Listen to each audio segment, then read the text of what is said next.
네, 오늘은 주님의 용서라고 하는 복음 교제를 좀 이렇게 함께 나누기를 원합니다. 요한복음 8장입니다. 신약 158페이지 요한복음 8장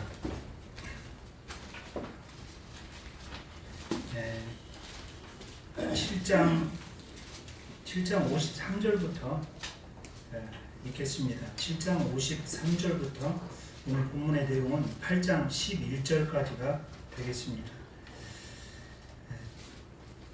7장 53절 다 각각 집으로 돌아가고 예수는 감람산으로 가시다. 아침에 다시 성전으로 들어오시니 백성이 다 나아오는지라 앉으사 저희를 가르치시더니, 오늘 주님의 그 용서에 대한 교제를 드리게 될 때 이 본문의 배경은 세 가지 저희들에게 교훈을 주신다라고 생각이 듭니다. 여기 7장 53절에 다 각각 집으로 돌아가고 이렇게 시작을 하고 있습니다. 모든 백성들이 다 집으로 돌아왔습니다. 그런데 주님은 집으로 돌아가시지 않았습니다. 주님은 마태복음 8장 20절에서 여우도 굴이 있고 공중에 나는 새도 거처가 있을 때 인자는 머리둘 곳이 없다라고 이렇게 말씀을 하십니다. 죄악된 세상에 주님은 머리둘 곳이 없는 이 죄악된 세상에 주님은 오셨습니다. 주님은 이와 같은 그 죄악된 세상에 참된 평강을 누리지 못하는 이런 그것을 아시고 이 세상에 오신 것입니다.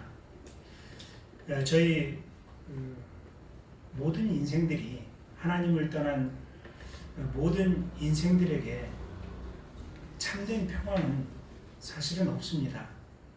우리가 하나님 없이 행복하고 또 하나님 없이 평강을 누린다라고 하는 것은 이것은 사단의 속임수에 불과한 것입니다.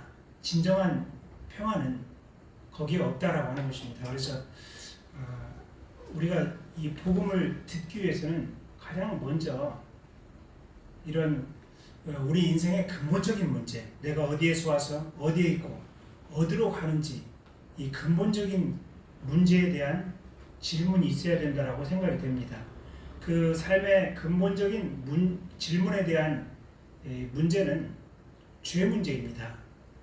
그래서 이 죄 문제에 대한 인식이 없이는 복음으로 나아갈 수 없는 이런 그 부분입니다.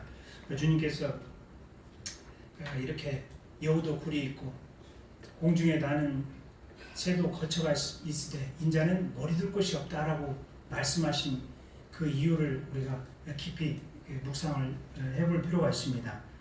두 번째로는 8장 1절에 예수는 감람산으로 가시다 이렇게 기록을 하고 있습니다. 모두가 다 집으로 돌아갔지만 예수님은 감람산으로 가셨습니다. 감람산은 주님의 그 눈물과 고뇌의 장소입니다. 많은 그 가르침이 이 감람산에서 이루어졌고, 또 누가복음 22장 39절에서는 습관처럼 감람산으로 가셨던 것을 볼 수가 있습니다. 그리고 주님은 십자가의 고난을 담당하시고 부활하신 이후에 이 지상에서 40일 동안 거하셨습니다. 그리고 승천하시게 될 때 이 감람산에서 그 승천을 하셨다라고 하는 것입니다. 이 부분에 대해서 누가복음 24장 50절에서 51절은 이 감람산 벳박이라고 이렇게 기록을 하고 있습니다. 이것은 감람산 기슭에 베다니, 거기에는 이 마르다와 마리아 그리고 라사로가 사는 그 집이 거기에 있었습니다. 예수님은 대부분의 시간을 이 감람산에서 눈물과 이 고뇌에 찬 시간들을 보내셨고, 그리고 유일하게 그 마리아와 마르다, 나사로 집에서 쉼을 이렇게 누리셨던 것을 볼 수가 있습니다. 이 부분에 대해서 이제 사도행전 1장 9절과 11절도 동일하게 이렇게 증거를 하고 있고, 두 천사가 너희 보는 데서 이 올리우신 예수님께서 오신 그대로 다시 오시리라, 이렇게 그 증거를 하고 있습니다. 이 감람산은 스가랴서 14장 4절에서는 그날의 그 발이 예루살렘 앞 곧 동편 곧 감람산에 서실 것이요, 이렇게 기록을 하고 있습니다. 예수님께서 이 지상 재림을 하시게 될 때 감람산에 그 두 발, 저희의 죄를 대신해서 십자가에 못 박히신 예수님의 상처난 그 두 발이 감람산에 서실 것이라고 하는 분명한 이 계시가 스가랴서를 통해서 이미 예언이 되어 있는 이런 내용입니다. 그래서 이 감람산은 십자가 사역과 밀접한 관련이 있고, 대부분의 이 시간을 주님은 그 감람산에서 눈물과 고뇌의 시간을 보냈습니다. 우리 모든 하나님을 떠난 모든 인생들이 이와 같이 영혼의 문제로 인해서 눈물과 고뇌의 경험이 없이는 이 복음이 왜 필요한지 깨닫지 못한다라고 하는 것입니다. 그래서 모든 인생들에게는 이와 같은 우리 영혼의 문제로 인해서 눈물과 고뇌의 이와 같은 경험이 필요하다라고 하는 것입니다. 이런 그 두 가지 경험을 통해서 여기 그 2절은 아침에 다시 성전으로 들어오시니 백성이 다 나아오는지라 앉으사 저희를 가르치시더니, 예수님께서는 아침에 이렇게 기록을 하고 있는데, 이것은 원문상에는 이른 아침에 이렇게 정확한 해석입니다. 이른 아침에 예수님께서는 백성들 앞에서 복음을 교제를 하십니다. 이런 우리 영혼의 문제로 인해서 눈물과 고뇌의 그 시간을 보낸 영혼들이 이제 이른 아침 복음이 저희들의 삶의 가장 우선시되고 가치가 있는 이와 같은 과정을 통해서 복음이 필요한 인생들에게 그 복음이 들어간다라고 하는 것입니다. 그래서 우리가 이제 주님의 십자가의 사역의 용서가 값없이 주어졌다라고 하는 이런 그 복음은 많이 들었잖아요. 그건 사실입니다. 그런데 그 복음을 통한 값없는 용서가 내게 왜 필요한지를 깨닫지 못한다면, 아무리 좋은 것을 준들 그게 내게 필요한 것을 인식하지 못하면 아무 소용이 없잖아요. 그래서 이런 그 하나님의 은혜 가운데에서 이런 그 세 가지 과정을 통해서 우리는 복음을 접하게 됩니다. 오늘 복음을 들으시는 분들은 대단히 큰 은혜입니다. 히브리서 2장은 이같이 큰 구원을 등한히 여기게 될 때 심판은 피할 수 없다, 이렇게 기록을 하고 있습니다. 로마서 3장 23절은 모든 사람이 죄를 범하였음에 하나님의 영광에 이르지 못한다, 이렇게 기록을 하고 있습니다. 이것은 이미 성경 여러 곳에서 명확하게 이렇게 제시를 하고 있는 것입니다. 우리의 힘이나 우리의 능으로는 절대 하나님의 그 거룩 앞에 이룰 수 없는 것입니다. 오늘 3절에서부터 4절입니다. 서기관들과 바리새인들이 간음 중에 잡힌 여자를 끌고 와서 가운데 세우고 예수께 말하되, 선생이여, 이 여자가 간음하다가 현장에서 잡혔나이다. 여기 그 3절에는 서기관과 바리새인들이 먼저 이렇게 나오고 있습니다. 서기관과 이 바리새인들은 당시에 그 성경을 복사하고 또 성경을 가르치고 또 성경을 안다라고 하는 이와 같은 종교인들을 가리키고 있습니다. 이 서기관과 바리새인들은 이런 일들을 통해서 모든 의식주를 해결했던 이런 사람들입니다. 이 사람들, 이 서기관과 바리새인들이 간음 중에 잡힌 여인을 끌고 오는 것을 볼 수가 있습니다. 그들이 아는 그 최고의 죄입니다. 이것은 사실입니다. 이 간음은 대단히 심각한 이런 죄라고 하는 것을 이제 고린도전서 6장 18절과 20절에서 저희들에게 계시를 해주고 있습니다. 모든 죄가 몸 밖에 있으나 이 간음은 몸 안에 있는 것입니다. 평생 지니고 다니는 이와 같은 대단히 심각한 죄인 것입니다. 그런데 오늘 이제 여기 그 복음을 대하는 두 부류를 우리가 생각할 수가 있는 부분이에요. 복음을 대하는 이 두 부류. 먼저는 바리새인, 여기 언급된 서기관과 바리새인들은 이런 간음 중에 잡힌 여인을 데리고 와서 사람들 앞에서 자기 의를 드러내는 것입니다. 여기 간음 중에 잡힌 여인은 영적으로 간음을 행했을 뿐만 아니라 그것이 물리적으로 실제적인 삶 가운데 이어진 이런 죄인을 가리키는 이런 부분이고요. 그런데 여기 서기관과 바리새인들이 놓친 부분은 영적인 간음을 하나님은 결코 용서하시지 않는다라고 하는 것입니다. 여기 간음 중에 잡힌 여인은 서기관과 바리새인들과는 다른 범죄인 것은 사실입니다. 그러나 지옥을 가는 데에는 아무런 장애가 없는 같은 부류라고 하는 것도 우리는 꼭 기억을 해야 됩니다. 이 서기관과 바리새인들은 간음 중에 잡힌 여인을 통해서 비교 우위를 통한 자신을 변호하고 있습니다. 그리고 스스로 위로하고 있고 그로 인해서 악을 잊고자 하는 이와 같은 자세를 취하고 있습니다. 그런데 마태복음 15장 19절에서 주님은 마음에서 나오는 것이, 사람의 마음에서 나오는 것이 간음이다라고 분명하게 말씀을 하십니다. 그리고 이제 구약에서도 구약의 여러 부분에서 이렇게 언급이 되고 있습니다만 에레미야서 3장에서 보면 이 남편 되시는 여호와를 떠난 이스라엘과 유다의 간음을 얘기를 하고 있습니다. 이것은 영적인 간음을 의미하는 이런 부분이거든요.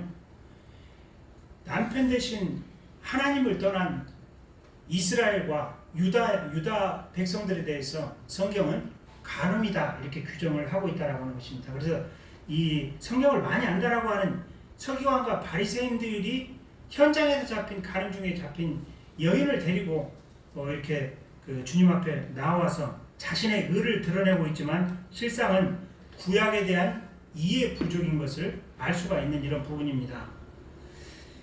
주님은 현장에서 잡힌 간음 중에 잡힌 여인만을 위해서 오신 것이 아니고요. 모든 이 세상의 모든 죄인을 위해서 이 세상에 오셨습니다. 그래서 요한복음 1장 29절은 보라 세상 죄를 지고 가는 하나님의 어린 양이로다 이렇게 기록을 하고 있습니다. 에레미야서 2장 13절은 이 부분에 대해서 분명하게 이렇게 규정을 하고 있습니다. 내 백성이 두 가지 악을 행하였나니 생수의 근원 대신 나를 떠난 것, 하나님을 떠난 것과 또 한 가지는 스스로 웅덩이를 판 것인데 물을 저축지 못할 터진 웅덩이더라 이렇게 기록을 하고 있습니다. 여기 지금 나오고 있는 서기관과 바리새인들의 상태를 여실히 보여주고 있는 것입니다. 생수의 근원 대신 하나님을 떠나서 스스로 웅덩이를 판 것입니다. 물을 저축지 못할 터진 웅덩이를 파고 이 죄악된 관점에서 자신의 의를 보는 것입니다. 간음 중에 잡힌 여인보다는 내가 월등히 의롭다라고 하는 이와 같은 그 사람들 앞에서 자신의 의를 드러내고 있다라고 하는 것입니다. 그러나 하나님은 이 물리적인 간음뿐만 아니라 영적인 간음도 함께 동일하게 보신다라고 하는 것을 꼭 기억할 필요가 있습니다. 이런 그 사람 앞에서 회개는 아무 소용이 없습니다. 사람 앞에서의 회개, 이것이 하나님 앞에서 회개하고는 전혀 관계가 없는 것인 것을 우리는 한번 기억을 해봐야 됩니다. 5절에서부터 6절입니다. 모세는 율법에 이러한 여자를 돌로 치라 명하였거니와 선생은 어떻게 말하겠나이까? 저희가 이렇게 말하면 고소할 조건을 얻고자 하여 예수를 시험함이로라. 예수께서 몸을 굽히사 손가락으로 땅에 쓰시니 이 5절과 6절의 내용은 주님께서 율법을 범하기를 원하는 이런 그 서기관과 바리새인들의 이런 태도를 여기서 우리가 금방 확인할 수가 있습니다. 그들은 이 예수님에 대해서 고소할 조건을 얻고자 예수님을 시험하는 것인데, 이것은 용서를 하게 되면 율법을 범하고 진리를 범하는 것이죠. 그리고 죽이면 자비가 없는 자로, 은혜가 없는 자로 여길 것입니다. 이 세상의 지혜로는 신태양난에 빠진 것입니다. 여기 그런데 6절 후반부에 손가락으로 땅에 쓰시니, 이 부분을 우리가 눈여겨볼 필요가 있습니다. 자, 7절입니다. 저희가 묻기를 마지 아니하는지라 이에 일어나 가라사대 너희 중에 죄 없는 자가 먼저 돌로 치라 하시고 다시 몸을 굽히사 손가락으로 땅에 쓰시니, 예수님은 이 사람들 앞에 가늠 중에 잡힌 여인을 데리고 와서 자신들의 의를 드러내고자 하는 이 서기관과 바리새인들을 너희 중에 죄 없는 자가 먼저 돌로 치라 이렇게 말씀하심으로 그들을 하나님 앞에 세우고 있습니다. 우리가 사람 앞에서 의인이다, 죄인이다 아무 의미가 없습니다. 하나님 앞에서 나는 죄인인가 의인인가 라고 하는 이 부분이 대단히 중요하다고 하는 것입니다. 사람이 사람을, 죄인이 죄인을 심판할 수가 없어요. 정죄할 수도 없습니다. 우리를 심판하실 수 있는 분은 유일하게 하나님, 곧 우리 주 예수 그리스도만이 우리를 심판하시고 정죄하실 수 있다라고 하는 것을 반드시 우리는 이 복음을 통해서 기억을 해야 됩니다. 이것은 사람의 지성으로서는 측량할 수 없는 이와 같은 부분이라고 하는 것입니다. 사람들은 아까 말씀을 드린 대로 스스로 웅덩이를 판 것인데 물을 저축지 못할 웅덩이를 파고 죄악된 관점에서 모든 세상을 바라보기 시작을 하는 것입니다. 그러니까 그 프레임에, 죄악된 프레임에 갇혀 있는 거예요. 이 죄악된 프레임에 갇혀 있기 때문에 모든 정보에 대해서 그 프레임에 갇힌 시각으로 사물을 보는 것입니다. 어찌 보면 하나님께서 두 눈을 주셨는데 하나의 눈이 장님이 되고 이제 외눈으로 모든 세상, 죄악된 프레임에 갇혀서 세상을 보기 시작을 한다고 하는 것입니다. 복음을 전하면요, 복음도 그렇게 재해석을 합니다. 그런데 하나님의 은혜가 필요한 분들은 이 복음이 어디에서 왔는가라고 하는 부분을 꼭 기억을 하셨으면 좋겠습니다.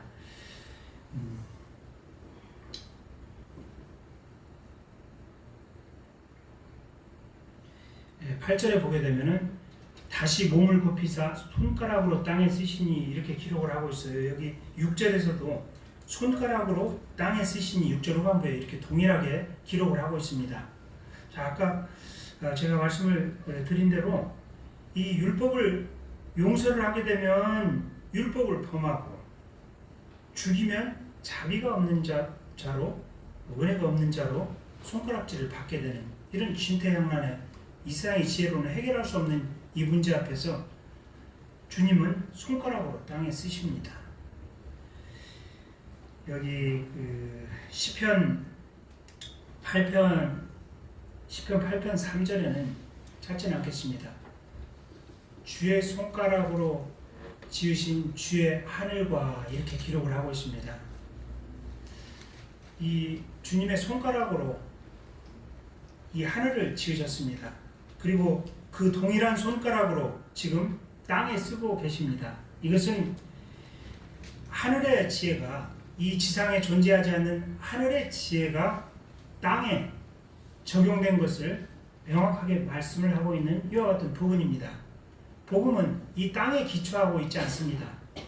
우리의 생각, 우리의 경험, 우리의 노력, 이와 같은 방법으로 하나님의 의에 이룰 수 없다라고 하는 것이 복음입니다. 복음에는 하나님의 의가 나타나서 이렇게 기록을 하고 있죠. 로마서 1장 17절입니다. 복음에는 하나님의 의, 율법에 하나님의 한 의로우신 예수 그리스도께서 그 복음 안에 계시가 되어 있다라고 하는 것을 말씀하고 있습니다. 여기 그 하늘의 지혜가 땅에 이렇게 적용되는 모습을 6절과 8절에서 확인을 할 수가 있는 부분이고요. 9절입니다. 9절, 10절. 저희가 이 말씀을 듣고 양심의 가책을 받아 어른으로 시작하여 젊은이까지 하나씩 나가고 오직 예수와 그 가운데 섰는 여자만 남았더라. 예수께서 일어나사 여자의 아무도 없는 것을 보시고 이르시되 여자여 너를 고소하던 그들이 어디 있느냐 너를 정죄한 자가 없느냐. 여기 9절에서 보게 되면 남녀노소 할 것 없이 양심의 가책을 받아가지고 떠나는 모습을 볼 수가 있습니다.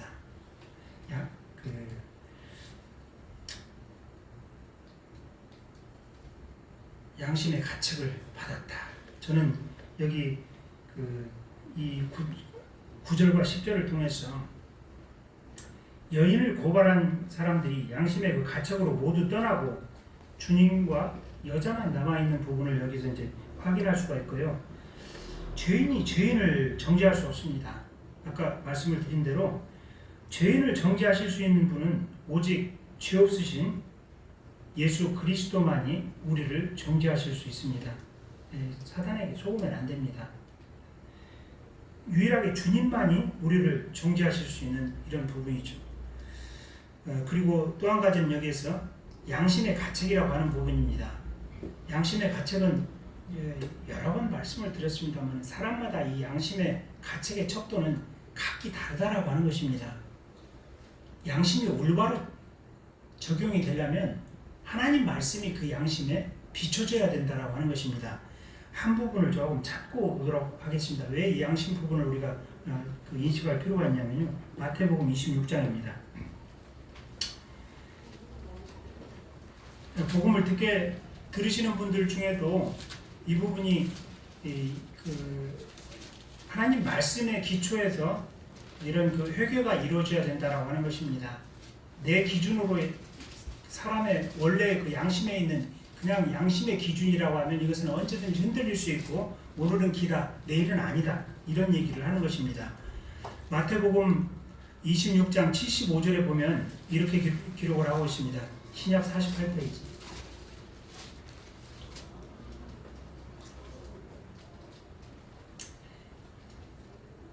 이에 베드로가 예수의 말씀에 다 울기 전에 내가 3번 나를 부인하리라 하심이 생각나서 밖에 나가서 심히 통곡하니라. 여기 이제 그 회개한 두 가지 회개가 이렇게 나오고 있는데 첫 번째 이 베드로는 예수님의 말씀이 생각나서 회개를 하는 것입니다. 회개는 하나님의 말씀의 기준이 되어야 된다라고 하는 것입니다. 예수님의 말씀이 생각나서 그는 밖에 나가서 심히 통곡하는 이와 같은 구원에 이르는 회개를 하는 것을 볼 수가 있습니다. 그런데 또한 그 가지 회개는 27장 3절입니다. 바로 밑에 27장 3절. 때에 예수를 판 유다가 그의 정죄됨을 보고 스스로 뉘우쳐 그 은 30을 대제사장들과 장로들에게 도로 갖다 주며 5절입니다. 유다가 은을 성소에 던져놓고 물러가서 스스로 목매어 죽은지라. 여기 이제 하나님의 말씀에 기초한 베드로의 회개와 대비되는 또 한 사람의 회개가 있는데 여기 보면 3절에서 읽어드린 대로 스스로 뉘우쳐, 이 가룟 유다는 스스로 뉘우칩니다. 양심의 기준이 나 자신이에요. 스스로 뉘우친다라고 하는 것입니다. 그리고 거기에 대한 형벌도 5절에 스스로 목매어 죽었다 이렇게 표현하고 있습니다. 형벌도 자기 기준에 의해서 스스로 목매달아서 죽었다라고 하는 것입니다. 지옥으로 가는 것입니다. 자, 우리의 양심은 다시 본문으로 오겠습니다. 우리의 양심은 굉장히 중요한 역할을 합니다. 그런데 그 양심은 반드시 하나님 말씀에 비춰져서 그것이 작동이 돼야 된다라고 하는 것을 저희들에게 보여주고 있습니다. 여기 오늘 9절에는 굉장히 심각한 이런 내용이에요. 이 양심의 가책을 받아가지고 남녀노소 할 것 없이 다 떠나갑니다. 이것이 복음을 전하게 되면 복음을 듣는 분들이 얼마나 희소한가라고 하는 것을 볼 수가 있어요. 다 기준이 자기 기준입니다. 죄악된 프레임에 갇혀서 내 기준에 의해서 생각하고 판단하고 그리고 거기에 의해서 움직인다라고 하는 것입니다. 모두가 이 죄를 그 양심이 하나님 말씀에 비춰서 그걸 깨달았더라면 주님 발 앞에 엎드려야 됩니다. 여기 가늠중에 잡힌 여인처럼 주님 발 앞에 엎드려야 됩니다. 그런데 모두가 다 기준이 자기 기준이기 때문에 다 떠나가는 것을 볼 수가 있습니다. 10절에 보게 되면 주님께서 너를 고소하던 그들이 어디 있느냐, 너를 정죄한 자가 없느냐 이렇게 물으십니다. 이 질문 대단히 중요한 질문이죠. 주님은 지금도 죄악된 모든 인생들에게 물으십니다. 누가 너를 고소하고 정죄하느냐라고 이와 같이 묻고 계십니다.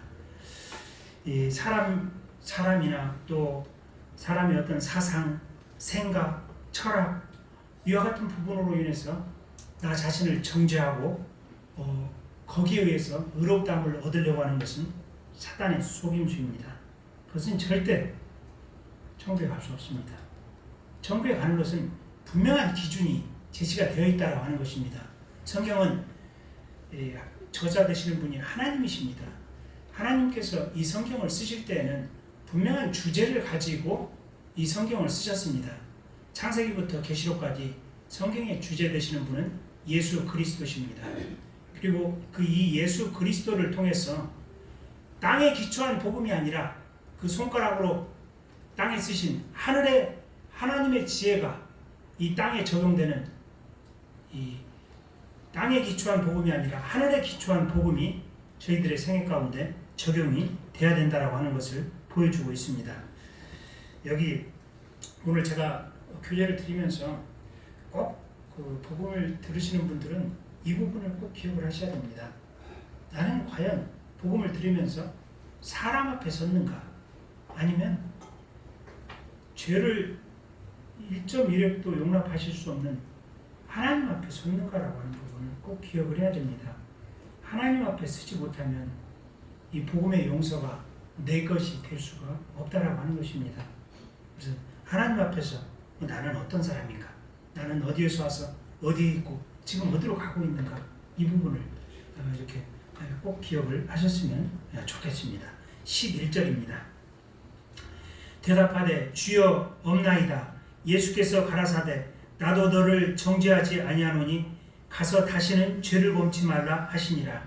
예수님께서는 여기 가늠중에 잡힌 여인 모두가 다 자신의 그 양심의 기준에 의해서 다 떠나가 버렸지만 여기 가늠중에 잡힌 여인은 주님 발 앞에 엎드려서 은혜를 누리는 두 가지 은혜를 누립니다. 첫 번째, 나도 너를 정죄하지 아니하노니 이렇게 말씀을 하십니다. 아까 말씀을 드린 대로 유일하게 우리를 정죄하실 수 있는 분은 주님이십니다. 죄인을 정죄하는 것은 아무 의미가 없다니까요. 죄인은요 다 죽어요. 오늘 살아있는 것 같지만 언제 죽을지 모릅니다. 죄인들은 나도 죽고 나를 정죄하는 죄인도 죽습니다. 아무 의미가 없어요. 나를 정죄하실 수 있는 분은 죄 없으신 살아계신 주님만이 나를 정죄할 수 있습니다. 그런데 오늘 여기 나를 정죄할 수 있는 유일한 그분께서 가늠중에 잡힌 여인에게 이렇게 말씀을 하십니다. 나도 너를 정죄하지 아니하노니. 이 용서는요 실상은 구약에도 이렇게 예언이 되어 있는 이런 내용입니다. 주님께서 이런 그 용서에 대한 부분을 이사야서에서 이렇게 기록을 하고 있습니다. 구약 1032페이지를 좀 펴겠습니다. 구약 이사야서 52장 11절입니다.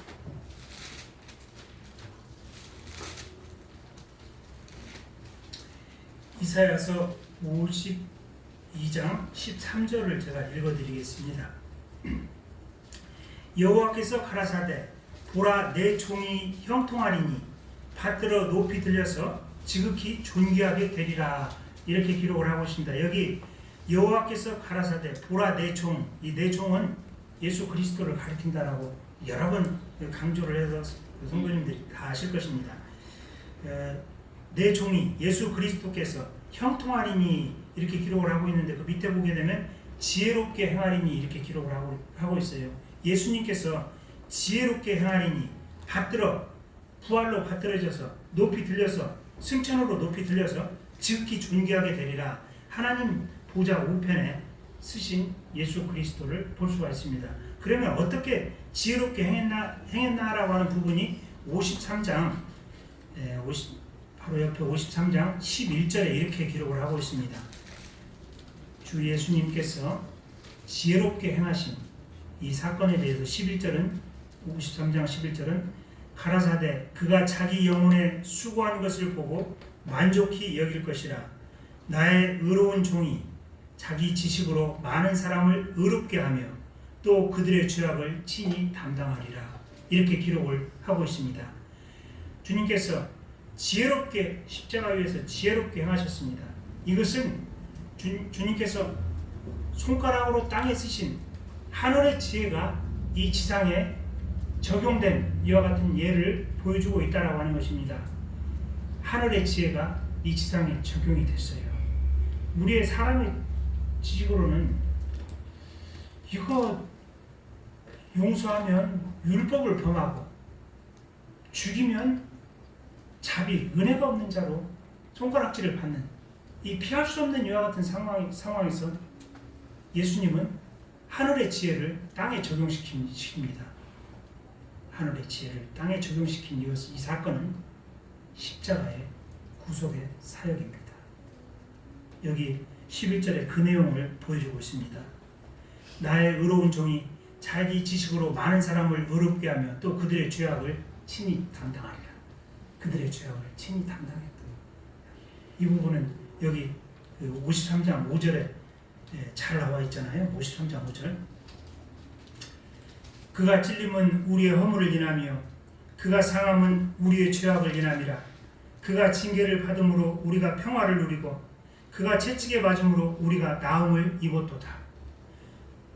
주 예수님의 저희를 향하신 용서는 그 죄도 없고 흠도 없으셨던 그 주님의 몸으로 십자가 위에서 그 일을, 저희의 죄를 담당하셨다라고 하는 것입니다.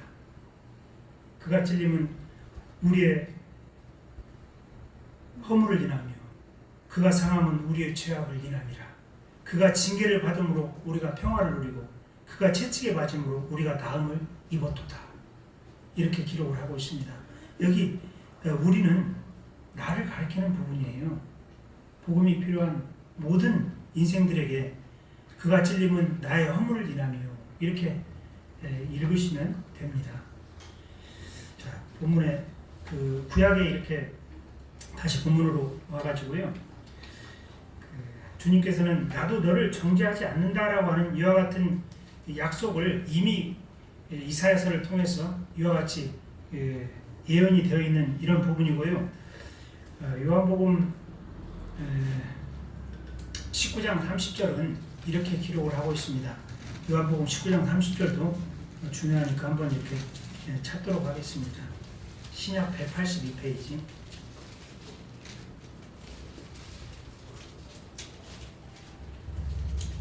요한복음 19장 30절. 예수께서 신 포도주를 받으신 후 가라사대 다 이루었다 하시고 머리를 숙이시고 영원히 돌아가시니라. 이렇게 기록을 하고 있습니다. 주님은 십자가 위에서 다 이루었다라고 이렇게 선언을 하십니다. 이 다 이루었다라고 하는 두 가지 의미는, 첫 번째는 구속과 속죄의 일을 다 이루셨다라고 하는 이런 의미고요. 두 번째로는 율법의 요구를 다 이루었다라고 하는 이런 의미입니다. 우리가 죄인이다라고 하는 것은 율법을 통해서 우리의 죄가 분명하게 드러납니다. 그리고 이 율법에 비추어서 죄인들의 이와 같은 불순종은 죽음으로 끝나는 것입니다. 그런데 내가 죽어야 될 그 정죄의 자리에 그리스도께서 대신 나를 위해서 정죄를 받으셨다라고 하는 것입니다. 그래서 나에 대한 정죄가 영원히 사라졌다라고 하는 것이 이 하늘의 복음이라고 하는 것입니다. 이 부분을 이제 다시 본문으로 보겠습니다. 8장 11절 다시 한번 읽어드리고 마무리를 하도록 하겠습니다. 대답하되 주여 없나이다. 예수께서 가라사대 나도 너를 정죄하지 아니하노니 가서 다시는 죄를 범치 말라 하시니라. 이렇게 기록을 하고 있습니다. 주님께서 나도 너를 정죄하지 않는다라고 하는 이 의미는 이사야서와 이 요한복음 19장을 통해서 저희가 확인을 했습니다. 그런데 여기 다시는 죄를 범치 말라 이렇게 주님은 말씀을 하고 계십니다. 우리의 구원은요, 죄로부터 구원입니다. 우리는 꼭 이 사실을 아셔야 됩니다. 죄로부터 구원이라고 하는 것입니다. 죄와 함께 가는 구원은 있을 수 없는 것입니다. 그래서 예수님은 다시는 죄를 범치 말라 이렇게 말씀을 하시는데, 여기 요한복음 5장 14절 15절에서는 38년 된 병자를 고치시면서 더 심한 것이 생기지 않게 다시는 죄를 범치 말라 이렇게 말씀을 하십니다. 그런데 그 치유를 입었던, 구원함을 입었던 이 38년 된 병자가 한 그 대답은 굉장히 독특합니다. 보통 사람의 생각으로는 주님께서 너 다시는 죄를 범치 말라 이렇게 얘기를 하시면 네 알겠습니다. 다시는 죄를 범치 않겠습니다. 이렇게 얘기하는 것이 사람의 일반적인 생각입니다. 그런데 38년 된 병자는 이렇게 대답을 합니다. 나를 고친 이는 예수다. 이렇게 얘기를 하고 있습니다. 우리는 구원을 받게 되면 이 죄가 얼마나 심각한 부분이고 우리가 이 죄와 맞닥뜨려서 죄와 싸울 수 없는 부분이라고 하는 것을 압니다. 죄는요, 우리의 의지보다 대단히 강합니다. 이 죄 문제가 처리되는 것은 하나님의 심판을 통해서만, 정죄를 통해서만 이 죄가 해결된다라고 하는 것입니다. 그래서 그 죄를 피하라, 죄를 피하라고 이렇게 나와 있습니다. 죄는 대단히 심각한 부분입니다. 그래서 구원받은 이후에도 성도님들은 죄를 피하는 것입니다. 그런데 대적해야 될 것이 있습니다. 대적해야 되는 것은 공중의 권세자분 자 사단의 괴교에 대적을 해야 됩니다. 사단은 반드시 환경과 또 다른 사람을 통해서 역사하는 경향이 있습니다. 스스로 힘을 발휘할 수 없는 존재예요. 그래서 두 눈을 똑바로 뜨고 공중의 권세자분 자 사단의 괴계를 바라볼 필요가 있다고 하는 것입니다. 대부분은 속임수입니다. 사단은 속이는 자다라고 하는 것입니다. 우리가 그 부분을 대적해야 되는 이 대적을 똑바로 보지 못하기 때문에 은혜를 제대로 누리지 못하고 이 세상을 사는 경우가 많다라고 하는 것입니다. 대적해야 되는 것은 공중의 권세자분 자 사단입니다. 피해야 될 것은 죄입니다. 죄는 그 모양이라도 피하라고 성경은 이렇게 계시를 하고 있습니다. 그래서 죄의 심각함을 우리가 반드시 기억을 해야 됩니다. 그래서 여기 38년 된 병자가 예수님께서 너 더 심한 것이 생기지 않도록 다시는 죄를 범치 말라 이렇게 얘기를 하셨을 때 38년 된 병자는 구원을 받게 되면 그걸 깨닫습니다. 죄의 심각성을 깨닫습니다. 그래서 나를 고친 이는 예수다 이렇게 고백을 하는 것입니다. 내가 그 죄를 이기는 것이 아니라 내 안에 찾아오신 주님께서 내 안에서 역사하심으로 내가 그 죄를 이긴다라고 하는 것입니다. 내가 이기는 것이, 내게 그런 능력이 없어요. 우리가 구원받게 되면 즉각적으로 찾아오시는 분이 성령님이십니다. 성령께서 구원받은 성도들 안에 내주하시고 성령님께서는 반드시 말씀을 통해서 우리 안에서 역사를 하십니다. 그래서 세상을 이기고 죄를 이기게 하는 능력을 저희에게 부여하시고 그 능력을 저희 안에서 행하시는 것입니다. 여기 38년 된 병자는 그것을 여실히 잘 알고 있다고 하는 것입니다. 나를 고친 이는 예수다. 그리스도의 사랑이 그를 강권하는 것입니다. 그래서 그는 고린도후서 5장 14절에 기록된 것처럼 한 사람이 모든 사람을 대신하여 주었은즉 모든 사람이 죽은 것이라고 하는 자기 부인을 구원을 받게 되면 시작을 한다라고 하는 것입니다. 내가 그리스도와 함께 십자가에 못 박혔다라고 하는 이 사실을 즉각적으로 아는 것입니다. 내가 주님을 인격적으로 만나기 이전에 나는 그리스도와 함께 십자가에 못 박혔습니다.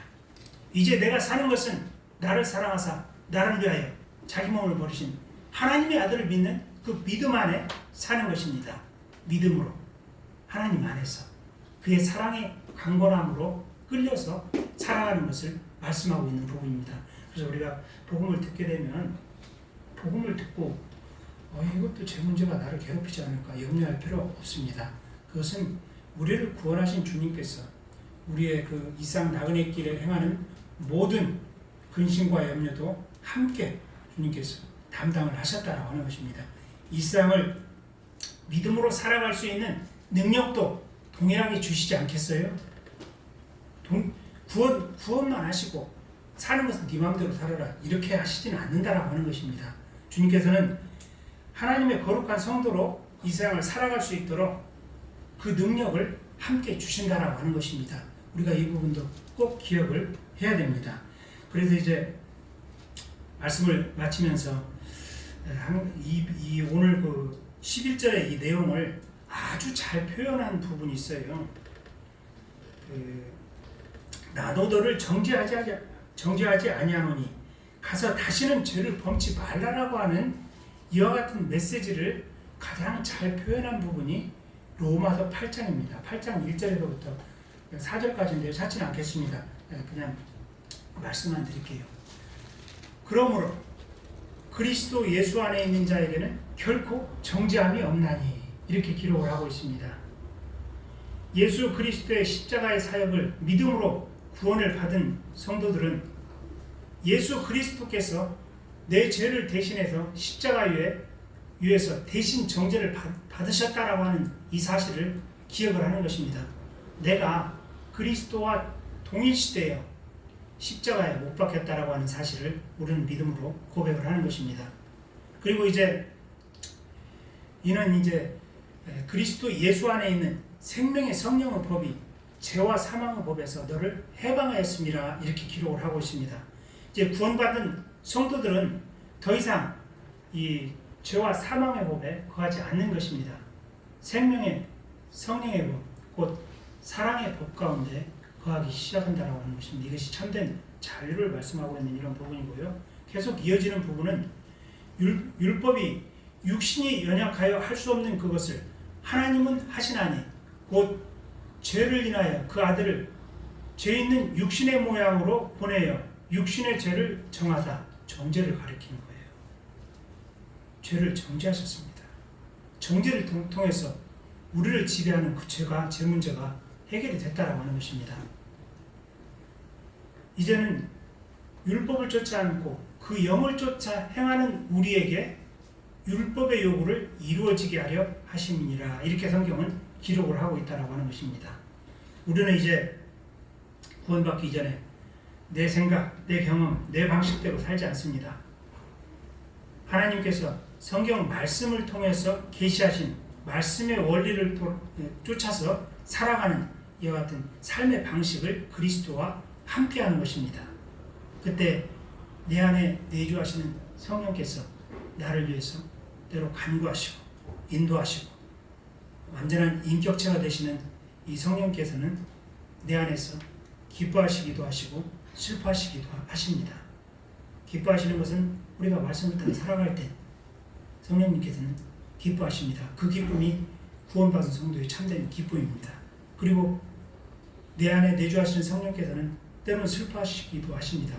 어느 때 그럴까요? 말씀을 벗어날 때 성령님께서는 슬퍼하십니다.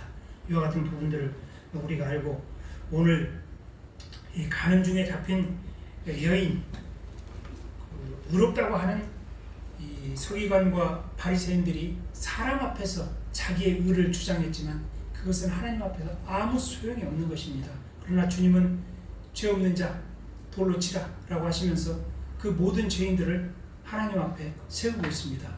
그런데 거기에 있는 대부분의 사람들이 그 양심의 기준, 양심의 자기 기준에 의해서 거기서 다 물러가고 오직 가늠 중에 잡힌 여인만 서 있는 것을 볼 수가 있습니다.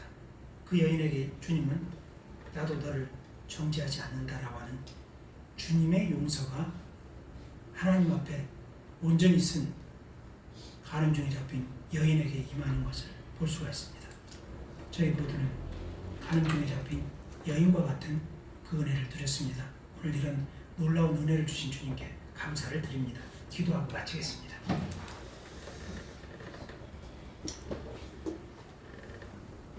아버지 하나님, 오늘 요한복음 8장을 통해서 주님께서 공생애 때 행하신 한 행적을 저희가 살펴보게 될 때 저희 가운데 임한 놀라운 하나님의 은혜를 인해서 감사를 드립니다. 모두가 다 집으로 돌아갔지만 주님은 여우도 굴이 있고 공중에 나는 새도 거쳐가시되 인자는 머리 둘 곳이 없다라고 말씀하신 이 죄 많은 이 세상에 참된 안식을 찾을 수 없는 인생들에게 주님은 참된 안식을 주시기 위해서 이 세상에 오셨던 것을 저희가 기억을 하게 되옵나이다. 주님은 그 죄 문제를 해결하시기 위해서 감람산에서 눈물과 또한 고뇌의 시간을 수없이 보내셨던 것을 저희가 기억을 하게 되올 때 저희를 은혜 가운데에서 이런 죄 문제와 또 영혼의 그 고뇌의 문제를 통해서 주님 앞으로 인도해 주신 것을 기억할 때 감사를 드립니다. 이런 모든 죄인들에게 복음이 가장 우선시되는 이른 아침에 이 복음이 계시됨으로 인해서 복음이 가장 우선시되고 복음만이 저희 인생의 문제를 해결할 수 있다라고 하는 이와 같은 고백을 하는 모든 영혼들에게 주님께서는 간음 중에 잡힌 여인에게 베푸신 나도 너를 정죄하지 아니한다라고 하는 이와 같은 주님의 용서, 복음의 용서, 하늘의 용서를 저에게 주신 것을 인해서 감사를 드립니다. 이것은 이미 오래전에 이사야 선지자를 통해서 기록된 대로 그가 찔림은 우리의 허물을 인하며 그가 상함은 우리의 죄악을 인함이라. 그가 징계를 받음으로 우리가 평화를 누리고 그가 채찍에 맞음으로 우리가 나음을 입었도다라고 하는 이와 같은 놀라운 은혜의 약속이 십자가 사역을 통해서 저희에게 적용되었음을 이 시간 기억을 하게 될 때 감사를 드립니다. 오늘 여기 복음이 필요한 모든 분들에게 이와 같은 하나님 앞에서 나는 어떤 사람인가라고 하는 이 사실을 깨닫고 하나님께서 예수 그리스도를 통해서 주신 하늘의 은혜를 모두 누리는 그런 시간이 될 수 있도록 은혜를 베풀어 주시기를 원합니다. 주신 시간을 감사를 드렸고 예수님 이름으로 기도드립니다. 아멘.